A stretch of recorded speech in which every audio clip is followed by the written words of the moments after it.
In the college, we've been running a number of different part-time adult taster sessions in a number of different subjects. These sessions are just to give a flavour of some of the choices we have available in our part-time courses.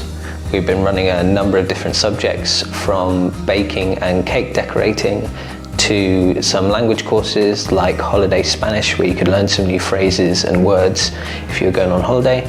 We also have horticulture classes running and even coding for beginners. So a huge range of different subjects are available, just to give an idea of some of the different part-time courses we have available in the college.